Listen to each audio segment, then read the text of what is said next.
कि तुम मुझे गोरा कर सको।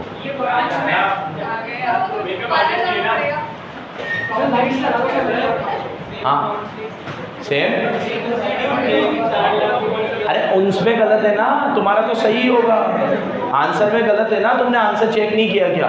चलो छोड़ो, अभी पढ़ लेते फिर देखते हैं। देखो इधर बच्चों, नया चैप्टर। अरे भावेश अली यहाँ देख,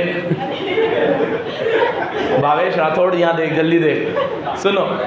अरे कुछ भी ले ले यार, संडे में क्या है भाई। आप लोगों को नया चैप्टर शुरू करवाना है जिसका नाम है रिडम्पशन ऑफ प्रेफरेंस शेयर। ये कंपनी की यूनिट का 5वां चैप्टर है। ये चैप्टर पहले आता था सीए इंटर में, अब आने लग गया सीए फाउंडेशन में। ठीक है, बराबर से सुनना, ये चैप्टर की एक अकाउंटिंग ट्रीटमेंट बराबर से सुनना। एकदम नया चैप्टर है। बोनस और इसके पहले राइट इशू पढ़ा, वो भी नया था, ये भी नया है। देखो पहले थोड़ी थ्योरी बतानी जरूरी है। जितनी भी काम की थ्योरी है ना, वो मैं यहाँ लिख रहा हूँ, तुम बाद में फोटो वोटो ले लेना। प्रेफरेंस शेयर की हर चीज़ सेक्शन 55 में लिखी हुई है। अब क्योंकि फिर लॉ आ गई तो कंपनीज एक्ट तो तुम्हें कहाँ पढ़ाया जाएगा? इंटर। इन्होंने ना ये चैप्टर की सॉर्टिंग बहुत बेकार तरीके से करी है। अब ये सब चीज़ें जब आप सेक्शन 55 लॉ में पढ़ लेते हो, राइट इशू और बोनस इशू का बोला था 60, 62 और 63, वो भी लॉ में पढ़ लेते हो, तो जब वो चीज़ लॉ में आ जाती है ना, तो फिर वो अकाउंट में आती थी तो बहुत इजी लगती थी बच्चों को। अब क्या है कि अकाउंट में पढ़ाए और लॉ में वो चीज़ इंटर में आएगी, तो ये पैरेलल इन्होंने पूरी सिमेट्री बिगाड़ दी। ये 2-3 चैप्टर तो उधर ही होते तो सही रहते हैं, क्योंकि ये पहले लॉ में पढ़ा देते ना कंपनीज एक्ट में। क्योंकि इनकी अकाउंटिंग, मैंने आप लोगों को कल राइट इशू बोनस इशू पढ़ाया, कितने छोटे चैप्टर हैं, उनकी अकाउंटिंग में कोई दम थोड़ी है, जरा सी एंट्री आती हो तो उनकी अकाउंटिंग कहाँ से निकली है? थ्योरी से। अब अगर मान लो, सुनो, सेक्शन अलाउ कर देता कि आप बोनस किस में से दे दो, सीआरआर में से दोगे, एसपीआर में से दोगे, फ्री रिजर्व में से दोगे। अगर सेक्शन अलाउ कर देता कि नहीं आप पूरा बोनस एसपीआर में से ही दे दो, अरे एसपीआर में से मत दो, पूरा जनरल रिजर्व में से दे दो, तो एंट्री वो हो जाती, फिर जनरल रिजर्व पहले आता। फिर तो जितनी भी एंट्री तुम्हें कल पढ़ाई, वो राइट इशू का मैंने आप लोगों को कम राइट में से एक्स्ट्रा राइट माइनस करवाया, वो भी कहाँ लिखा हुआ है? ये सब लॉ के अंदर है। तो आपने जितनी भी अकाउंटिंग उसमें करी, वो कहाँ से निकली है? कंपनीज एक्ट से निकली है। कहाँ से निकली है? अब इसमें भी जो अकाउंटिंग करूंगा वो कंपनीज एक्ट से निकली है। कहाँ से निकली है? तो प्रेफरेंस शेयर का सेक्शन है सेक्शन 55। क्या है? ये कहता है कि प्रेफरेंस शेयर को इशू कैसे करना है, रिडीम कैसे करना है, रिडीम करने के लिए पैसे कहाँ से आएंगे, सब कुछ किस में लिखा हुआ है? सेक्शन 55। अब जितना आपके प्रैक्टिकल काम का है, थ्योरेटिकल एस्पेक्ट तो पूरा कहाँ कवर होगा? लॉ में अगले साल इंटर में। लेकिन जो प्रैक्टिकल काम का है वो मोटी मोटी बातें बता देता हूँ, सामने देखो। सेक्शन 55 कहता है कि प्रेफरेंस शेयर का रिडम्पशन 2 जगह से हो सकता है। या तो इस चैप्टर का नाम है रिडम्पशन, तो अपन रिडम्पशन की बात कर रहे हैं। इशू का तो अपन ने पहला चैप्टर पढ़ ही लिया, इशू ऑफ शेयर। क्या पढ़ा? इशू में अपने पास पैसा आ रहा था, bank account debit to share application, share application to share capital. उसमें प्रेफरेंस है तो आगे प्रेफरेंस लगा दो, इक्विटी है तो आगे इक्विटी लगा दो। तो इशू ऑफ शेयर हमने पूरा पढ़ लिया। अब हम रिडम्पशन पढ़ रहे हैं। क्या पढ़ रहे हैं? पैसे लौटाएंगे हम। क्या करेंगे? पैसे लौटाने के लिए हम 2 चीज़ में से लौटाएंगे, या तो आउट ऑफ प्रॉफिट, या तो प्रॉफिट में से, या आउट ऑफ प्रॉफिट बोल दूँ या फ्री रिजर्व बोल दूँ, प्रॉफिट या फ्री रिजर्व में से, या आप पैसे लौटाओगे out of fresh issue of security. मतलब आप नई सिक्योरिटी इशू करोगे, उससे रोकड़ा आएगा और उससे आप प्रेफरेंस शेयर का रिडम्पशन कर दोगे। तो आपके पास रिडम्पशन करने के 2 सोर्सेज है। कितने सोर्सेज हैं? आउट ऑफ फ्री रिजर्व, या तो फ्री रिजर्व में से रिडम्पशन करो, या बाय इशूइंग फ्रेश सिक्योरिटी। बोलो, जैसे मुझे 10 लाख के प्रेफरेंस शेयर रिडीम करने हैं, तो मैं पहले 10 लाख के इक्विटी शेयर इशू कर लेता हूँ, तो पैसा आ जाएगा और वो 10 लाख से रिडीम कर दूंगा। जैसे हमारी भाषा में बोलते हैं, गोले घुमाना, चक्री घुमाना। क्या घुमाना? इससे पैसे लेके उसको दे दिए, फिर उसको देने का समय आएगा तो फिर इशू कर दूंगा, उससे लेके उसको दे दूंगा। ठीक है, तुम लोग अभी कुछ भी लिखो मत बेटा, फोटो ले लेना आराम से। तुम प्लीज़, नया चैप्टर है, पहले मुझे सुनो। मैं इसकी पूरी अकाउंटिंग आज ही बता दूंगा आपको, आधे क्वेश्चन भी आज ही हो जाएंगे सब, बिल्कुल लल्लू चैप्टर है, कुछ भी नहीं है, बस मुझे सुन लो ध्यान से। तो आपने सेक्शन 55 में ले रखा है कि आप या तो फ्री रिजर्व में से दे सकते हो, ठीक है, रिडम्पशन कर सकते हो रिजर्व में से, या फिर कैसे कर सकते हो, फ्रेश इशू ऑफ सिक्योरिटी। कैसे कर सकते हो? ये तो एक बात है। अब पॉइंट नंबर 2, ये पॉइंट नंबर 1 है।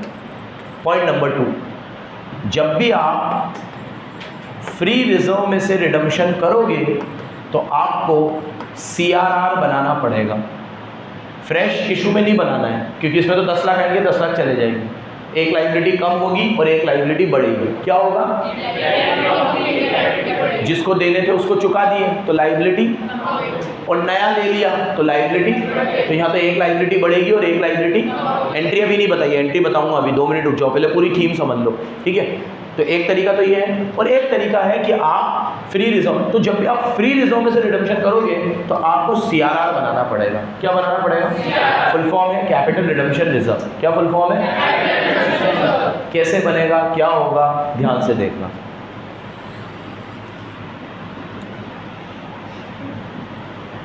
क्यों बनेगा ये भी देखना। आप रिजर्व में से रिडम्पशन कर रहे हो, ये एंट्री में कभी पता ही नहीं चलेगा अगर आप CRR नहीं बनाओगे तो। कैसे? आप जब रिडम्पशन करोगे तो एंट्री होगी प्रेफरेंस शेयर कैपिटल डेबिट, क्योंकि प्रेफरेंस शेयर कम होंगे, टू प्रेफरेंस शेयर होल्डर, क्योंकि पैसे होल्डर को देने हैं, और preference share holder to bank. सीधी सी बात है, पैसा आ रहा था तो बैंक अकाउंट डेबिट हुआ था, और रिडम्पशन करने में पैसा जाता है तो बैंक अकाउंट क्रेडिट होगा। पैसे का सिंपल रूल, रोकड़ा आए तो डेबिट, रोकड़ा जाए तो क्रेडिट। ये रोकड़े का नियम है, इसको कभी मत भूलना। प्रेफरेंस शेयर होल्डर का अकाउंट खोलो मत खोलो, ये खुला और ये बंद, तो एंट्री क्या बनी? Preference share capital debit to bank. अब मेरे प्यारे बच्चों एक बात बताओ, ये एंट्री में इस मेथड में भी करूँगा और इसमें भी करूँगा। मैं रिजर्व में से दूँ या फ्रेश सिक्योरिटी इशू करके दूँ, मेरे को उनको रिडम्पशन तो करना ही है ना। तो मैं रिडम्पशन करूँगा तो प्रेफरेंस शेयर कैपिटल कम कर दूंगा और बैंक को भी कम कर दूंगा। कैपिटल कम होगी तो डेबिट होगा और बैंक कम होगा तो क्रेडिट होगा। तो ये एंट्री तो मुझे दोनों मेथड में करनी पड़ेगी। अब मुझे कैसे पता चला कि ये मैंने फ्री रिजर्व में से रिडम्पशन किया है कि फ्रेश सिक्योरिटी से किया है? कैसे पता चला? पता ही नहीं चला। रिजर्व तो मेरे उतने ही हैं। अब आज अगर मेरे पास रिजर्व पड़े 15 लाख के, बराबर सुनना, ये लॉजिक तुम्हारे लिए जानना बहुत ज़रूरी है। 15 लाख मेरे पास फ्री रिजर्व में पड़े हैं और उसमें से 10 लाख का मैंने रिडम्पशन कर दिया, तो क्या मैंने 10 लाख की एंट्री करने में रिजर्व लिखा कहीं पर? मैंने तो क्या लिखा, एक लाइबिलिटी को मैंने कम किया, कितने से? 10 लाख से, और मेरे खाते में से भी 10 लाख रुपए कम हो गए। तो बैलेंस शीट का इफेक्ट देखें तो शेयर कैपिटल इधर आती है लाइबिलिटी में और बैंक इधर आता है एसेट में। तो एक तरफ बैंक कम हो गया, एक तरफ शेयर कैपिटल कम हो गई।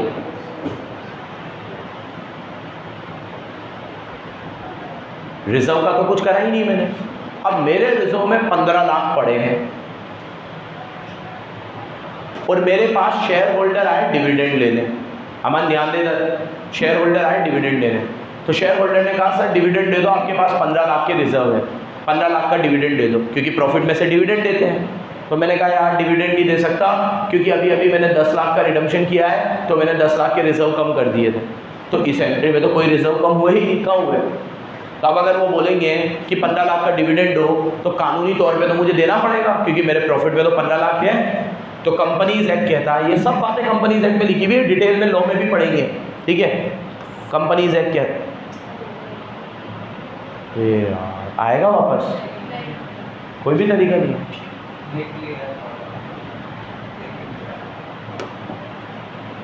होशियारी है ना, तो इसलिए है। तो वो ऐसे लिख रहा था, मैं हाथ चल जाते हैं देखते देखते। चलो देखो, मेरा भी हाथ चल जाता है बोलते बोलते।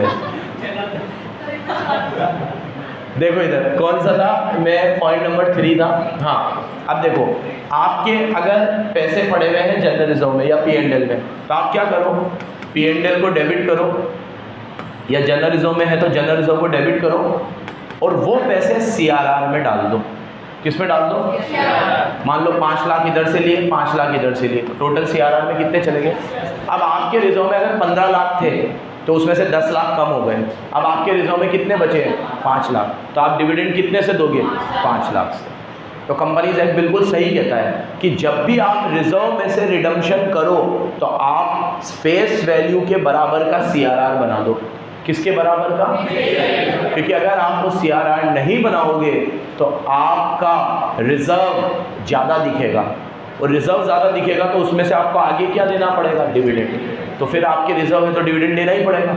लेकिन अगर आप ये एंट्री कर दोगे तो आपके रिजर्व तो क्या हो गए? कम, और एक बन गया CRR। तो सर फिर CRR में से नहीं देना पड़ेगा क्या? नहीं, डिविडेंड CRR में से नहीं देते, डिविडेंड फ्री रिजर्व में से देते हैं। किस में से देते हैं? और फ्री रिजर्व दो ही होते हैं, जनरल रिजर्व और P&L। क्या होता है? लॉजिक समझ में आया? इसलिए कंपनीज एक्ट कहता है कि आप क्या बनाओ? CRR बनाओ। अब मैं सब चीज़ों को क्यूमुलेटिवली देखूं तो एंट्रियाँ ऐसे बनेंगी कि पहले आपको CRR बनाना पड़ेगा, general reserve account debit, P&L, अगर P&L है तो P&L अकाउंट डेबिट, दोनों में से कुछ भी ले लो, टू CRR। लेकिन ये कब बनेगा? जब रिडम्पशन कैसे हुआ है? Out of reserve. कैसे हुआ है? और CRR बनेगा फेस वैल्यू के बराबर का। कितना? जैसे अगर शेयर, प्रेफरेंस शेयर का रिडम्पशन हो रहा है, प्रेफरेंस शेयर 100 का है तो ये 100 से ही बनेगा, और प्रेफरेंस शेयर का रिडम्पशन अगर 150 पे हुआ है तो ये 150 से नहीं बनेगा, ये बनेगा कितने से?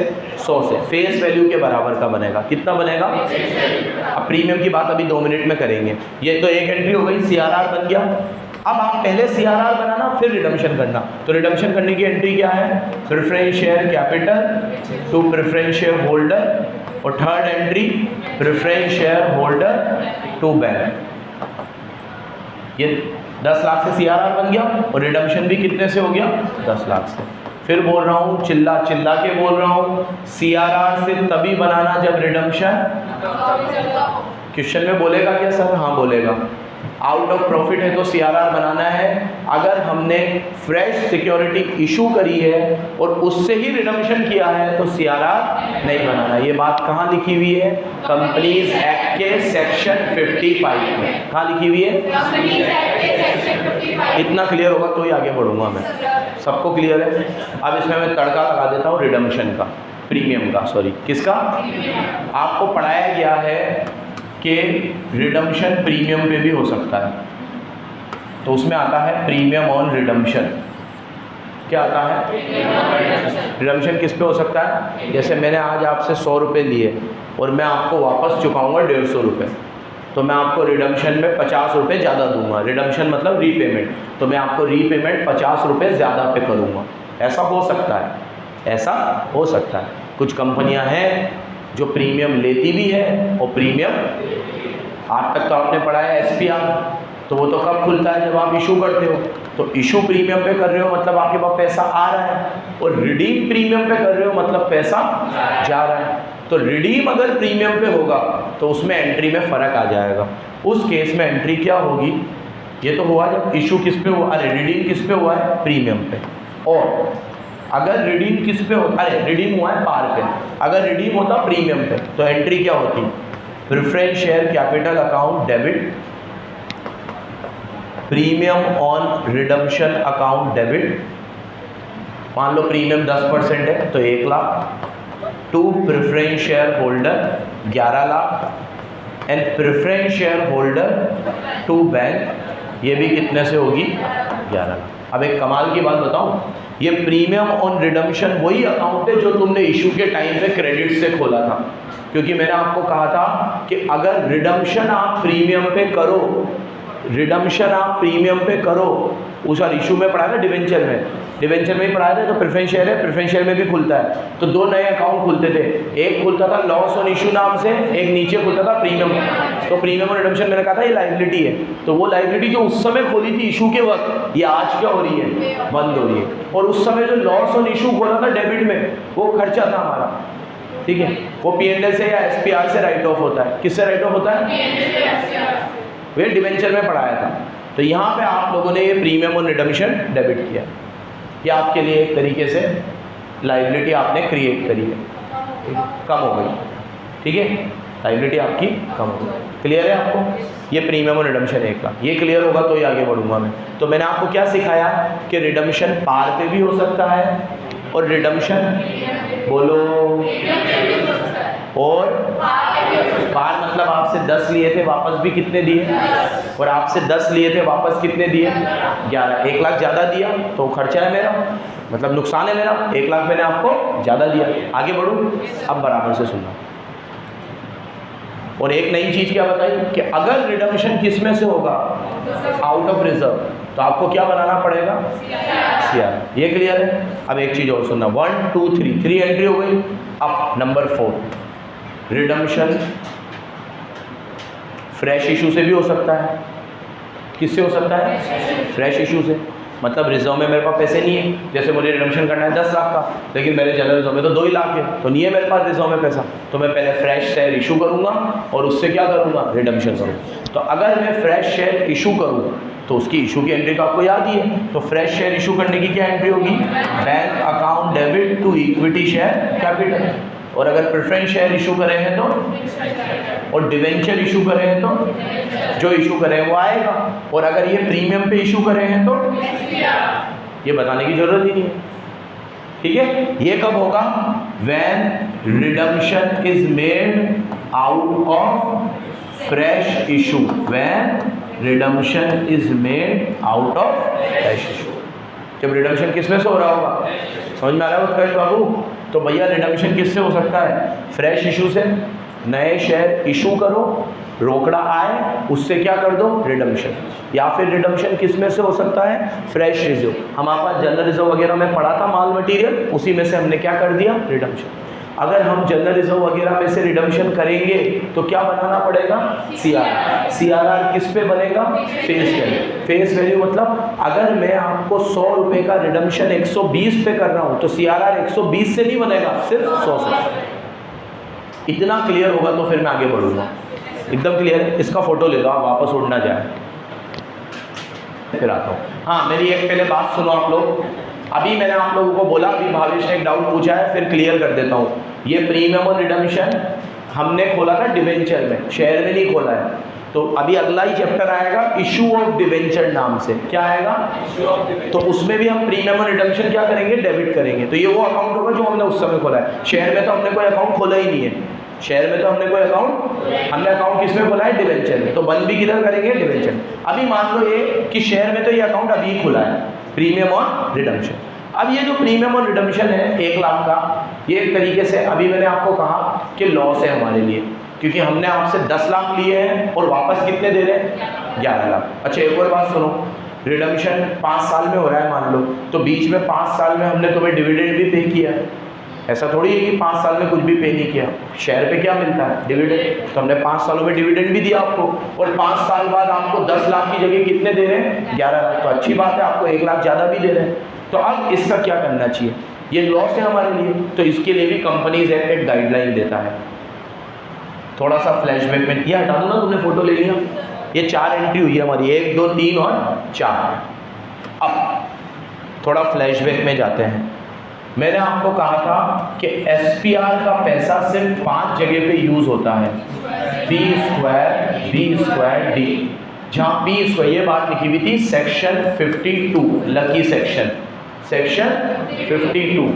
SPR का पैसा कितनी जगह यूज होता है, 5 जगह। जहाँ P² का मतलब था preliminary expense and premium on redemption, ये वही प्रीमियम ऑन रिडम्पशन है। एक B² का मतलब था बायबैक और बोनस, और D का मतलब था डिस्काउंट या अंडरराइटिंग कमीशन। ये सब चीजें आप किस में से राइट ऑफ कर सकते हो, SPR में से। अभी कितनी एंट्री हुई थी हमारी, 4 हुई थी, तो अब 5। प्लीज सामने देखना प्लीज। SPR में अगर पैसा है, देख उत्कर्ष तेरे सवाल का जवाब भी है, SPR में पैसा है तो उसमें से premium on redemption right of कर दो। ये प्रीमियम रिडम्पशन अभी तुमने खोला है डेबिट से, तो ये बंद कैसे हुआ, फिर बोल रहा हूँ कि वो अकाउंट नहीं है जो हमने उस समय खोला था। उस समय जो हमने अकाउंट खोला था वो डिवेंचर में खोला था। शेयर इशू करते वक्त हमें पता ही नहीं होता कि हम इन शेयर का रिडम्पशन प्रीमियम पे भी करेंगे। ये तो बाद में हमारी अवेलेबिलिटी अच्छी होती है तो हम रिडम्पशन किस पे कर देते हैं, प्रीमियम पे। और कायदे से शेयर का रिडम्पशन कभी भी प्रीमियम पे नहीं होता। शेयर का रिडम्पशन तो किस पे होता है? पार पे। डिवेंचर का रिडम्पशन प्रीमियम पे होता है, वो पहले से पता होता है, लेकिन शेयर के बारे में पहले से पता नहीं होता। शेयर के बारे में तो बाद में अगर हमारी अवेलेबिलिटी अच्छी है, पैसा अच्छा है, तो हम रिडम्पशन किस में कर देते हैं। तो अब वो जो रिडम्पशन करा है प्रीमियम पे, उसे राइट ऑफ किस में से करेंगे? एसपीआर में से, क्योंकि ये बात कहाँ लिखी हुई थी? सेक्शन 52। ये समझ में आ गया? ये समझ में आ गया। लेकिन एक बात बताओ, देखना बराबर, एसपीआर में पैसा ही नहीं है ही नहीं एसपीआर, तो फिर ये राइट ऑफ किस में से होगा? पैसा नहीं है तो क्या करूँ फिर? एसपीआर में पैसा ही नहीं है तो फिर कहाँ से राइट ऑफ होगा? क्योंकि हर खर्चे कहाँ से राइट ऑफ होते हैं? पीएनएल से। हर खर्चे कहाँ से राइट ऑफ होते हैं? तो पहला प्रेफरेंस किसको दोगे? सेकंड प्रेफरेंस किसको दोगे? ये क्लियर है एकदम? अब एक चीज़ और सुन लो, एक सेक्शन और है, ठीक है, मतलब ये तो अच्छा है कि मैं लॉ पढ़ाता हूँ, ठीक है, ये तो पिक्चर बन जाए, अकाउंट से पूरी लॉ घुसेड़ रखी है इन्होंने कंपनी में। अब एक सेक्शन और है, सेक्शन 133। क्या है सेक्शन? ठीक है, ये भी इंटर में ही आएगा। सारे कंपनी लॉ तुम कहाँ पढ़ोगे? इंटर में। मैंने तुम्हें पहले ही बोल दिया है कि तुम्हें फाउंडेशन में जो कंपनी पढ़ाई गई है वो सिर्फ स्वाद चखाया गया है, वो कुछ भी नहीं है, वो 5% भी नहीं है। कितनी? उसे पढ़ने में हमें 8-10 दिन लगे हालांकि, लेकिन वो 5% भी नहीं है। मेन कंपनी लॉ पूरी सेक्शन वाइज सिस्टम से कहाँ पढ़ोगे? सीए इंटर में। चलो अब मेरी तरफ देखो, लास्ट चीज़ है बस आज के लिए, ध्यान से सुन लेना। सेक्शन 133 एक सेक्शन है जो ये कहता है कि जिन जिन कंपनियों को अकाउंटिंग स्टैंडर्ड फॉलो करने हैं, जिन जिन कंपनियों को अकाउंटिंग स्टैंडर्ड फॉलो करने हैं अपने फाइनेंशियल स्टेटमेंट बनाने में, वो एसपीआर का पैसा 3 ही जगह पे यूज़ करेंगे। B²D, मतलब उनके लिए P² हट जाएगा। मतलब वो लोग प्रीमियम ऑन रिडम्पशन और प्रीलिमिनरी एक्सपेंस एसपीआर से राइट ऑफ नहीं कर सकते। जिनको क्या फॉलो करना है? अकाउंटिंग स्टैंडर्ड, वो कंपनियां P² यूज़ नहीं कर सकती। P² में एसपीआर यूज़, P² में एसपीआर यूज़ नहीं कर सकती। ये बात कहाँ लिखी हुई है? सेक्शन 133। अब आपकी कंपनी आई तो अगर उसमें 133 लग रहा है तो आप एसपीआर में से राइट ऑफ नहीं करोगे, फिर आप सिर्फ किस में से राइट ऑफ करोगे? तो उस केस में एंट्री हो जाएगी P&L account debit to premium on redemption, ये हो जाएगी एंट्री। अगर आप पे क्या लग रहा है? 133, तो आप सारा प्रीमियम किस में से राइट ऑफ करोगे? P&L में से। और आप पे 133 नहीं लग रहा तो कहाँ से करोगे? लेकिन एसपीआर में पैसे ही नहीं है तो ये एकदम क्लियर है आपको। ये प्रीमियम क्यों राइट ऑफ कर रहा हूँ? क्योंकि ये मेरे लिए लॉस है, खर्चा है, खर्चे राइट ऑफ करने जरूरी है। तो ये खर्चा अभी डेबिट से खुला था और क्रेडिट से। अब पहले 1 मिनट इसका फोटो ले लो, ढंग से लिख लेना, फिर घर जाके हो गया। अब एक शानदार क्लैरिफिकेशन तुम्हारे इन्होंने दे दिया। ये all the question in this chapter have been solved on the basis that all the companies are governed by 133 के मतलब सारी कंपनियों पे क्या लगता है? So SPR has not been utilise, तो एसपीआर को यूटिलाइज नहीं करेंगे for the purpose of redeeming, preference share का प्रीमियम राइट ऑफ करने के लिए। ये पहले इंटर की बुक में नहीं दे रखा था, तब मैं उनको बोलता था कि इनको ये बात लिखनी चाहिए, और कमाल की बात है इन्होंने इस साल ये बात फाउंडेशन की बुक में लिख दी। ठीक है, क्योंकि पहले हमसे क्वेश्चन करते थे। अब जब हम क्वेश्चन करते थे, क्योंकि मैं लॉ और अकाउंट्स दोनों पढ़ाता हूँ, तो मुझे तो पता है कि 133 में लिखी हुई है ये बात, और ये सॉल्व कैसे कर देता था 133 के हिसाब से। तो मैं बच्चे पूछते थे सर ये एसपीआर क्यों नहीं ले रहा, P&L से क्यों राइट ऑफ कर रहा है, एसपीआर क्यों नहीं ले रहा, P&L से क्यों राइट ऑफ कर रहा है। तो मैं कहता था भैया क्योंकि अपन ने 133 में पढ़ा है ना, इस वजह से। अब इसने समझदारी करके ये डब्बा डाल दिया और सारे डाउट के ऊपर पूर्ण विराम लगा दिया। यहाँ मेरे को लॉ पढ़ाने का बहुत फ़ायदा होता है, अकाउंट्स में लॉ पढ़ाने का फ़ायदा होता है, सिर्फ कंपनी अकाउंट्स में। ठीक है, समझ गए? तो हम इस क्वेश्चन चैप्टर में तो क्योंकि नोट डाल ही दिया है तो ये मानेंगे कि सारी कंपनियों पे क्या लग रहा है, इसलिए वो प्रीमियम और रिडम्पशन राइट ऑफ करने के लिए एसपीआर को यूज, किसको यूज नहीं करेंगे, तो फिर वो किसको यूज करेंगे? ये इसकी पूरी अकाउंटिंग समाप्त हुई। समझ में आ गई? कल से इसके क्वेश्चन करेंगे, जो भी लिखा है ढंग से लिख के आना है एक पेपर पे। जाओ भाई आप पूजा वूजा कर लो।